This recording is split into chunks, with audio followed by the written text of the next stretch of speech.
नमस्कार, भारत अपडेट देख रहे हैं आप। मैं हूं आपके साथ सपना दीपक मदेशा। बुलेटिन का आगाज करेंगे बड़ी खबर के साथ। पीएम मोदी ने की अहम बैठक।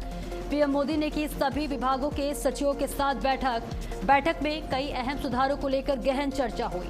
4 घंटे से ज्यादा चली पीएम मोदी की ये बैठक। इज ऑफ डूइंग बिजनेस पर चर्चा हुई, इज ऑफ लिविंग पर भी चर्चा हुई। ये बड़ी जानकारी आप तक पहुंचा रहे हैं। बेहद महत्वपूर्ण बैठक ये बताई जा रही है, जहां पीएम मोदी ने महत्वपूर्ण बैठक की है। पीएम मोदी ने सभी विभागों के सचिवों के साथ बैठक की। बैठक में कई अहम सुधारों को लेकर गहन चर्चा हुई।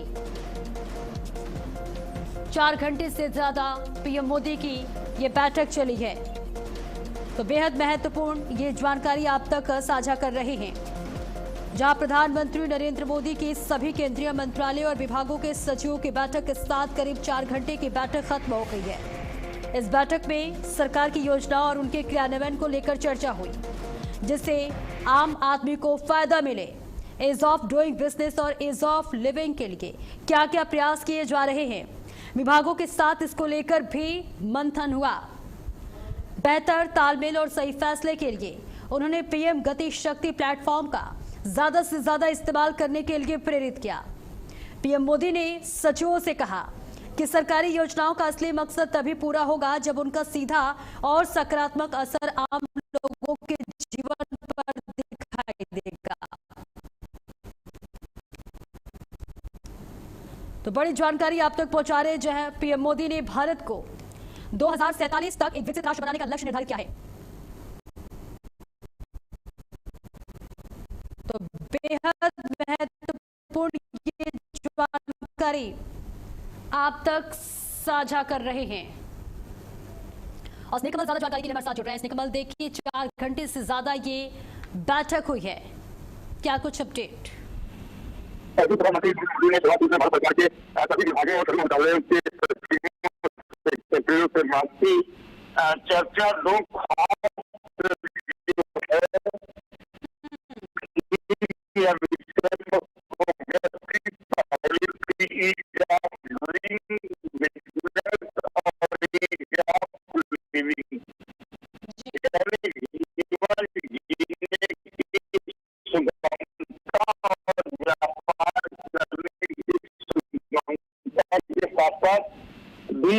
में दूसरे सुधार पर थे आत्मनिर्भरता के बढ़ावा देना। इस बातचीत के दौरान प्रधानमंत्री के विजन को एक्सेलेबल नतीजों में बदलने के लिए चल रही कोशिशों पर जोर दिया। साथ ही साथ सभी सेक्टर में एक प्रसिद्ध चुनौतियां जो है चर्चा की गई। गवर्निंग सर्विस की डिलीवरी को बेहतर बनाने के लिए अपनी अपनी भविष्य की स्ट्रेटेजी बताई गई। प्रधानमंत्री ने पूरी सरकार का अप्रोच अपनाने और डिपार्टमेंटल साइलो को तोड़ने की अहमियत पर जोर दिया। इंटीग्रेटेड प्लानिंग और कोऑर्डिनेशन की अहमियत पर जोर दिया। उन्होंने कहा कि इंटर डिपार्टमेंटल कोऑर्डिनेशन सोच समझकर फैसले लेने के लिए एक असरदार प्लेटफॉर्म के तौर पर प्रधानमंत्री गति शक्ति का इस्तेमाल को बढ़ावा देगी। इसके साथ प्रधानमंत्री सभी से कहते किया स्कीमों के लोगों को जो जिस तरह की जो स्कीमें हैं उनका लोगों पर जिंदगी पर क्या असर पड़े, इस पर विशेष ध्यान देना होगा। बिल्कुल। इस बैठक में क्या विकसित भारत के विजन को लेकर कोई रोड मैप भी तैयार किया गया है? जी, जिस तरह से प्रधानमंत्री ने विकसित भारत के 2045 का लक्ष्य तैयार किया, उसके लिए सभी सचिवों से कहा किसी भी जो है योजना में कोई भी ढिलाई या पेंडेंसी नहीं चाहिए। सभी सचिव या सभी मंत्रालय सचिव सभी विभाग जो है एकजुट होकर 2048 तक जो है विकसित भारत के लक्ष्य पर काम करें। बिल्कुल, बहुत बहुत शुक्रिया स्नेहकमल आपका इस महत्वपूर्ण जानकारी के लिए।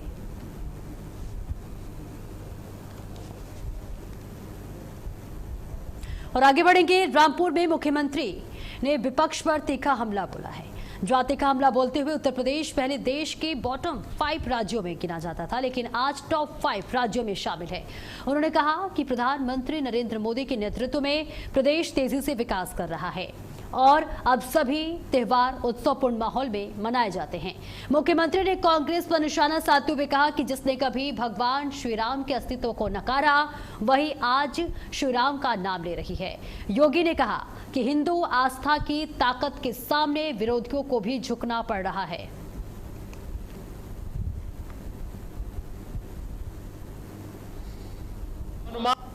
वह कांग्रेस जो 2017 के पहले राम के अस्तित्व को ही नकार चुकी थी, श्री कृष्ण के अस्तित्व को ही नकार चुकी थी, आज वो भी कहती है कि राम तो सबके हैं। अब ये लोग सब मचल रहे हैं अयोध्या जाने के लिए, लेकिन प्रभु राम तो जग नियंता हैं, इस ब्रह्मांड के स्वामी हैं। वे भी जानते हैं सही कौन है और बुरा कौन है। भगवान राम की भक्ति तो हनुमान जी के अंदर इतनी ताकत पैदा कर देती है कि अगर लक्ष्मण जी को बचाने के लिए संजीवनी बूटी लेने के लिए जा रहे श्री हनुमान जी के साथ कोई कालनेमी छल छद्म से धोखा दे करके उन्हें इससे वंचित करने का कुत्सित प्रयास करता है, राम की भक्ति ऐसे कालनेमियों को पूरी तरह निपटाने में भी सहायक हो जाती है। 2017 के पहले जो जय श्री राम बोलने पर लाठी मारते थे, 2017 के पहले जब उत्तर प्रदेश में राम भक्त कहता था कि राम आएंगे, मंदिर वहीं बनाएंगे, और राम भक्तों पर जो समय गोली चलाते थे, आज वे आस्था की वकालत करते हुए दिखाई देते हैं। ये आपकी ताकत है, आपकी आस्था की ताकत है कि आज उनको आपका पिछवग्गू बनने के लिए मजबूर होना पड़ रहा है। आपके वोट बैंक की ताकत है। अब उन्हें अपने आप पर पश्चाताप होता होगा, अपने कर्मों पर पश्चाताप होता होगा कि समाजवादी पार्टी गलत थी। वह कांग्रेस जो 2017 के पहले राम के अस्तित्व को ही नकार चुकी थी, श्री कृष्ण के अस्तित्व को ही नकार चुकी थी, आज वो भी कहती है कि राम तो सबके हैं। अब ये लोग सब मचल रहे हैं अयोध्या जाने के लिए, लेकिन प्रभु राम तो जग नियंता हैं, इस ब्रह्मांड के स्वामी हैं। वे भी जानते हैं सही कौन है और बुरा कौन है। भगवान राम की भक्ति तो हनुमान जी के अंदर इतनी ताकत पैदा कर देती है कि अगर लक्ष्मण जी को बचाने के लिए संजीवनी बूटी लेने के लिए जा रहे हैं श्री हनुमान जी के साथ कोई कालनेमी छल छद्म से धोखा दे करके उन्हें इससे वंचित करने का कुत्सित प्रयास करता है, राम की भक्ति ऐसे कालनेमियों को पूरी तरह निपटाने में भी सहायक हो जाती है। और इसलिए चिंता की बात नहीं, उनकी चिढ़ तो है कि अयोध्या इतनी सुंदर कैसे हो गई, उनकी चिढ़ तो ये है काशी विश्वनाथ धाम इतना सुंदर कैसे हो गया। मैं आप सबको आश्वस्त करने के लिए आया हूं, ये विरासत के सम्मान की बात हो या नौजवानों को नौकरी देने की बात, आज मुझे अच्छा लगता है जब हम लोग उत्तर प्रदेश सरकार में कोई सरकारी विज्ञापन निकालते हैं, उत्तर प्रदेश के नौजवान नौकरी प्राप्त करते हैं। यूपी के अंदर आज के दिन पर जो चीजें हैं मैं देखता हूं, जब कोई सरकारी नौकरी के हम नियुक्ति पत्र वितरित करते हैं, रामपुर के भी नौजवानों को नियुक्ति पत्र मिलता है तो मुझे अच्छा लगता है। ये नौजवान 2017 के पहले वंचित थे। बहनों और भाइयों, यही उत्तर प्रदेश है। परंपरागत उद्यम ठप पड़ चुका था, कहीं पॉल्यूशन कंट्रोल बोर्ड के लोग परेशान करते थे, कहीं पुलिस परेशान करती थी, कहीं मंडी समिति परेशान करती थी। 2017 के पहले रामपुर का पैच वर्क, रामपुर का जरी वर्क, रामपुर की वायलिन, इन सब के सामने अंधकार जैसा माहौल था। और आज मुझे बताते हुए प्रसन्नता है, उत्तर प्रदेश ने वन डिस्ट्रिक्ट वन प्रोडक्ट के माध्यम से रामपुर को भी, यहां के वन डिस्ट्रिक्ट वन प्रोडक्ट को भी और यहां के परंपरागत उद्यम को भी एक पहचान दी है। इसके लिए आश्वस्त करता हूं कि बहनों और भाइयों, विरासत के संरक्षण का कार्य हो या विकास की प्रक्रिया को मजबूती के साथ आगे बढ़ाने का कार्य, बिना भेदभाव के सुरक्षा देने का कार्य हो या फिर बिना भेदभाव के शासन की योजना हर गरीब के लिए, हर नौजवान के लिए, हर महिला के लिए, अन्नदाता किसान के लिए और एमएसएमई यूनिट के लिए, उद्यमियों के लिए, व्यापारियों के लिए, जिनके लिए भी योजना है, उन सब तक योजना का लाभ पहुंचाने के लिए प्रधानमंत्री मोदी जी के मंत्र सबका साथ, सबके विकास के भाव के साथ सरकार कार्य करने को प्रतिबद्ध है। बहनों और भाइयों, हमारा संकल्प है कि हम भेदभाव किसी के साथ नहीं करेंगे, भेदभाव किसी के साथ नहीं, लेकिन तुष्टीकरण भी नहीं करेंगे। ये डबल इंजन की सरकार तुष्टीकरण नहीं, ये डबल इंजन की सरकार आम जन की संतुष्टीकरण पर विश्वास करती है। आम जन संतुष्ट है, विकास द्रुत गति से आगे बढ़ता हुआ दिखाई देता है। वह कांग्रेस। और इस बीच बड़ी खबर, जहां सीएम योगी ने की high level meeting. UP TET को लेकर अधिकारियों के साथ मीटिंग की। 2, 3 और 4 जुलाई को आयोजित होगी यूपी टेट 2026 परीक्षा लखनऊ में। यूपी टेट 2026 के लिए बनाए गए 46 परीक्षा केंद्र लखनऊ में कुल 96,454 अभ्यर्थी देंगे यूपी टेट 2026 परीक्षा। यूपी टेट 2026 को लेकर जिला प्रशासन की तैयारी पूरी है। ये बड़ी जानकारी आप तक पहुंचा रहे हैं, जहां परीक्षा शुचितापूर्ण संपन्न किया जाएगा। हर अभ्यर्थी को सुरक्षित वातावरण देने पर जोर दिया गया है। प्रदेश के 60 जिलों के 955 केंद्रों पर परीक्षा होगी। यूपी टेट 2026 में करीब 20 लाख अभ्यर्थी शामिल होंगे। दूसरे राज्यों के अभ्यर्थियों के लिए विशेष व्यवस्था होगी। ये बड़ी जानकारी आप तक पहुंचा रहे हैं, जहां मुख्यमंत्री ने हाई लेवल मीटिंग की है। यूपी टेट को लेकर अधिकारियों के साथ ये मीटिंग हुई है।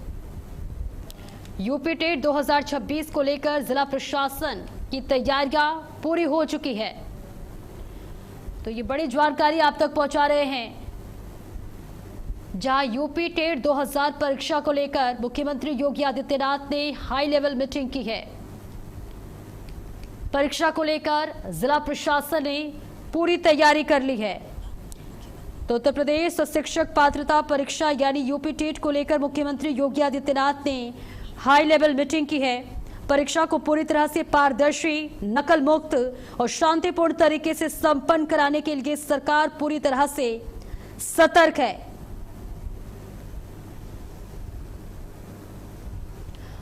और लखनऊ से ब्यूरो चीफ संजीव सिंह हमारे साथ जुड़ रहे हैं।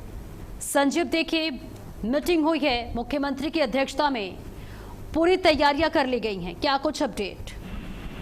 बिल्कुल ये कहा जा सकता है कि 2, 3 और 4 जुलाई को जो है उत्तर प्रदेश शिक्षक पात्रता परीक्षा यानी कि यूपी टीईटी का एग्जाम होने वाला है। इसको लेकर जो उत्तर प्रदेश के मुख्यमंत्री ने अधीनस्थ अधिकारियों के साथ जो है एक बैठक की है। वीडियो कॉन्फ्रेंसिंग के माध्यम से जो है सभी जिले यानी कि जहाँ जहाँ पर भी ये परीक्षा होनी है, उत्तर प्रदेश के 60 जिलों में ये परीक्षा होनी है, उस जिले के एसपी मतलब जिले के कप्तान और जिलाधिकारी समेत जो मंडलायुक्त और उच्च अधिकारियों के साथ बैठक की है, जिसमें कि उन्होंने साफ निर्देश किया गया है कि जो भी बच्चे परीक्षार्थी परीक्षा देने आएंगे उनकी पूरी व्यवस्था की जाए। मतलब उन्हें किसी प्रकार के रेलवे स्टेशन, बस स्टैंड पर जो है कोई भी दिक्कत ना हो, परीक्षा की शुचिता बनी रहे, पारदर्शिता बनी रहे, पेपर पे विशेष ध्यान दिया जाए, यानी कि कहीं से भी पेपर जो है आउट ना हो। और इसके अलावा जो है ये कहा जा सकता है कि इस पूरे परीक्षा में जो है 7 जनपदों में 955 सेंटर बनाए गए हैं, जिनमें की 20 लाख जो है अभ्यर्थी भाग लेंगे, जिनमें की 17,67,000 जो है उत्तर प्रदेश के होंगे, जबकि 2,27,000 जो है उत्तर प्रदेश के बाहर के जिले के जो है अभ्यर्थी इसमें भाग लेंगे। और ये परीक्षा जो है 2 पालियों में होगा। और इसके अलावा जो है ये कहा जा सकता है कि इस परीक्षा को जो है 5 स्टेप में होगा, जिनमें की अगर 2 तारीख की बात की जाए तो 2 पालियों में दोनों ही पाली में उच्च प्राथमिक स्तर की परीक्षा होगी, जबकि 3 तारीख की बात की जाए तो प्रथम पाली में उच्च प्राथमिक स्तर की परीक्षा, जबकि सेकंड पाली में जो है प्राथमिक स्तर की परीक्षा होगी। इसके अलावा 4 तारीख को जो है प्राथमिक स्तर की परीक्षा होगी, यानी कि 5 जो है ये डिवीजन में जो है ये एग्जाम किया जाएगा। और इसको लेकर जो है पूरी तैयारी जो है फिलहाल ये कहा जा सकता है कि पूरी कर ली गई है और पुलिस प्रशासन की ओर से भी पूरी तैयारी कर ली गई है। भारी पुलिस फोर्स को भी तैनात कर दिया गया है। पुलिस अधिकारियों को भी दिशा निर्देश दे दिया गया है कि हर जो भी सेंटर है उन सभी सेंटरों पर जो है पुलिस बल तैनात रखा है। जो भी लोग एग्जाम देने आएंगे अभ्यर्थी शिक्षक, उनकी जो है पूरी चेकिंग के साथ जो है अंदर परीक्षा केंद्र पर भेजा जाए। जी बिल्कुल, देखिए नीट पेपर लीक के बाद से परीक्षा कराना बेहद एक तरह से कहे तो लगातार कई सवाल भी उठते हैं। ऐसे में परीक्षा में शामिल होने वाले जो अभ्यर्थी हैं उनके लिए क्या इस बार नया गाइडलाइन जारी की गई है? गाइडलाइन जो है परीक्षा देने वाले अभ्यर्थियों के लिए कमोबेश वही स्थिति इस बार भी है कि कोई भी जो है इलेक्ट्रॉनिक उपकरण जो है अंदर परीक्षा केंद्र में नहीं ले जा सकते हैं। इसके अलावा जितनी सादगी से जाए उतना ही अच्छा है, यानी कि किसी प्रकार के नॉर्मल। बिल्कुल, बेहद महत्वपूर्ण जानकारी आपने दी। बहुत बहुत शुक्रिया संजीव आपका इस महत्वपूर्ण जानकारी के लिए। चलिए आगे बढ़ते हैं। अयोध्या के राम मंदिर चढ़ावा विवाद में पहली बार श्री राम जन्मभूमि तीर्थ क्षेत्र ट्रस्ट के पूर्व महासचिव चंपत राय का बयान सामने आया है। पुलिस पूछताछ में चंपत राय ने चढ़ावा चोरी या गबन में किसी भी तरह की संलिप्तता से इनकार किया है।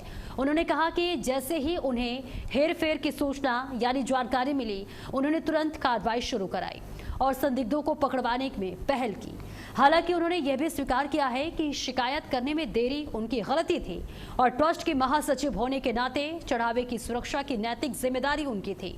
इस पूरे विवाद के बीच चंपत राय और अनिल मिश्रा दोनों ट्रस्ट से इस्तीफा दे चुके हैं, लेकिन दोनों से पूछताछ अभी भी जारी है।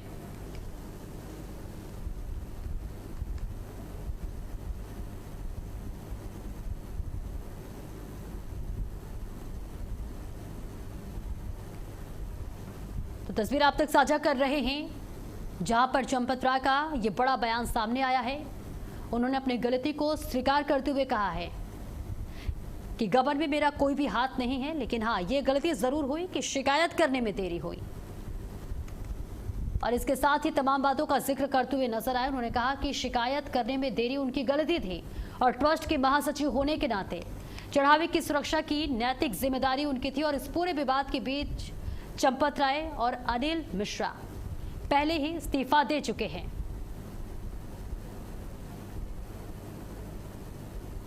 और भारतीय जनता पार्टी के राष्ट्रीय अध्यक्ष नितिन नवीन 2 दिवसीय उत्तर प्रदेश के दौरे पर आ रहे हैं।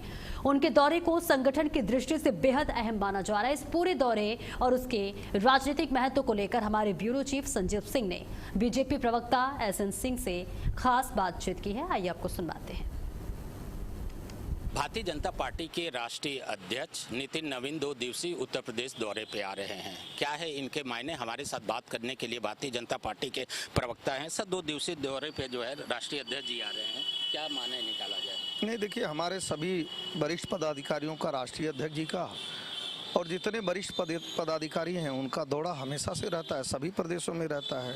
कल उत्तर प्रदेश में, इसके पहले कर्नाटक में, पश्चिम बंगाल में, जहाँ भी आप देखेंगे। चूँकि भारतीय जनता पार्टी हमेशा कार्यक्रमों के माध्यम से जनता के बीच में जाती है और विश्वास, विकास और प्रयास की राजनीति को करती है। जो भी जन भागीदार की योजनाएं हैं वो अपने कार्यकर्ताओं के माध्यम से जनता के बीच में पहुंचाने का, संवाद कार्यक्रम करने का ये सब तरीका है, जिसको लेकर भारतीय जनता पार्टी के वरिष्ठ जन हो या छोटा कार्यकर्ता हो, बड़ा कार्यकर्ता हो, वो सभी जाते हैं। इसी क्रम में आदरणीय राष्ट्रीय अध्यक्ष जी का ये भी माना जा रहा है कि संगठन की जो सूची निकली हो सकता है औपचारिक मुलाकात भी, और दूसरा 2027 के चुनाव से भी जोड़ के इसको देखा जा रहा है। नहीं, आप देखिए, अगर कोई भी वरिष्ठ कहीं पे जाएगा तो निश्चित तौर पे सबसे मुलाकात करेगा। तो सबका साथ, सबका विकास, सबके विश्वास की बात है, सबको के सामूहिक प्रयास की बात है, तो सबसे मिलते हैं। और 2027 में चुनाव है, इसको नज़रअंदाज तो किया नहीं जा सकता है। और हम तो हमेशा 24/7 काम करने वाली पार्टी है। लखनऊ से भारत अपडेट के लिए कैमरामैन संदीप के साथ संजीव सिंह। लखनऊ से बड़ी खबर, जहां समाजवादी पार्टी को बड़ा झटका लगा है। कमाल अख्तर ने चीफ व्हिप पद से इस्तीफा दे दिया है। कांठ विधायक कमाल अख्तर के फैसले से सियासी हलचल तेज। पार्टी के अंदरूनी विवाद को इस्तीफे की बड़ी वजह माना जा रहा है। सांसद रुचि वीरा से अनबन की खबरों के बाद बढ़ी थी खींचतान। लखनऊ में शीर्ष नेतृत्व ने दोनों पक्षों के साथ की थी बैठक। इस्तीफे के बाद सपा के संगठनात्मक समीकरणों पर उठने लगे थे सवाल। ये बड़ी जानकारी आप तक पहुंचा रहे, जहां समाजवादी पार्टी को बड़ा झटका लगा है।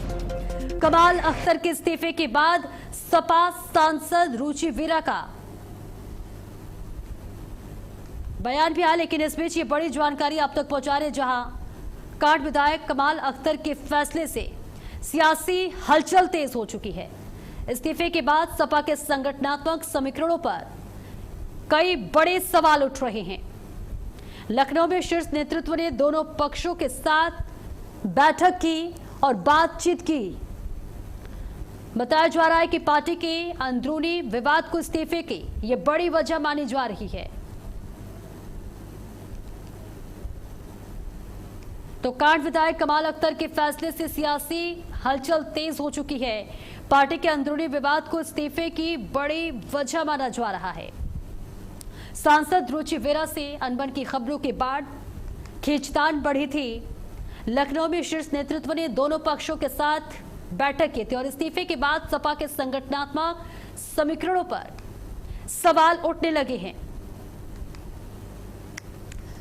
तो सांसद रुचि वीरा से अनबन की खबरों के बाद खींचतान बढ़ी थी और कमाल अख्तर के इस्तीफे के बाद सपा सांसद रुचि वीरा का बयान सामने आया है। आइए सुनते हैं। देखिए, तो राष्ट्रीय अध्यक्ष जी ही बेहतर जानते हैं। मेरा साथ जो भी पिछले कुछ दिनों से एपिसोड चल रहा था, मैंने अपने राष्ट्रीय अध्यक्ष जी को सब चीजों से अवगत करा दिया था। अब उन्होंने सही सोचते हुए या एक अनुशासन बनाए रखने के लिए जो भी कदम उठाया है, मैं उनका धन्यवाद करना चाहती हूँ और प्रशंसा करती हूँ इस बात की, क्योंकि वो हमेशा ही महिलाओं का सम्मान करते हैं और पार्टी में अनुशासन बनाने का प्रयास करते हैं। तस्वीर आपको तक साझा कर रहे हैं, जहां समाजवादी पार्टी के लिए ये बहुत बड़ा झटका बताया जा रहा है। बताया जा रहा है कि कुछ अंदरूनी विवाद था। हालांकि देखिए, बैठकें की गई है, बातचीत की गई है और समझने की कोशिश की गई है, लेकिन इस बीच समाजवादी पार्टी के लिए ये बड़ा झटका माना जा रहा है। 2027 चुनाव से पहले सपा के लिए ये बहुत बड़ा झटका माना जा रहा है, जहां कमाल अख्तर ने चीफ व्हिप पद से इस्तीफा दे दिया है। कांड विधायक कमाल अख्तर के फैसले से सियासी हलचल तेज है। बताया जा रहा है कि पार्टी के अंदरूनी विवाद की वजह से इस्तीफे की ये बड़ी वजह मानी जा रही है। और रमन मिश्रा ज्यादा जानकारी के लिए जुड़ रहे हैं। रमन, सपा के लिए ये बहुत बड़ा झटका माना जा रहा है, खास तौर से 2027 विधानसभा चुनाव से पहले। समाजवादी पार्टी के राष्ट्रीय अध्यक्ष अखिलेश यादव का कल जन्मदिवस और माना जा रहा था कल का जन्मदिवस अस्थि प्रदर्शन होता, लेकिन एक दिन पहले समाजवादी पार्टी विधानमंडल के जो मुख्य सचेतक है कमाल अख्तर ने अपने मुख्य सचेतक पद से इस्तीफा दे दिया और इस्तीफा देने के बाद में उन्होंने मीडिया से बातचीत में बताया कि इस्तीफा उन्होंने अखिलेश यादव के कहने पर दिया है, क्योंकि नए लोगों को मौका मिलना चाहिए। लेकिन जो असली वजह है वो कुछ और बताया जा रहा है कि मुरादाबाद में सांसद रुचि वीरा और कमाल अख्तर के बीच में जो विवाद था, जो आपसी अनबन चल रही थी, उसको लेकर रुचि वीरा ने अपनी प्रतिष्ठा लगा दी। पीडीए बैठक में नहीं बुलाई गई थी, मंच से अपमान हुआ था और अब रुचि वीरा की शिकायत पर अखिलेश यादव ने ये बड़ा एक्शन लिया। रुचि वीरा का भी बयान आ गया है कि उन्होंने इस अनबन को लेकर अखिलेश यादव शिकायत की थी और तो अंदरूनी वजह मानी जा रही है। बहुत बहुत शुक्रिया रमन आपका इस महत्वपूर्ण जानकारी के लिए। और फिलहाल इस बुलेटिन में इतना ही। खबरों का सिलसिला लगातार जारी है।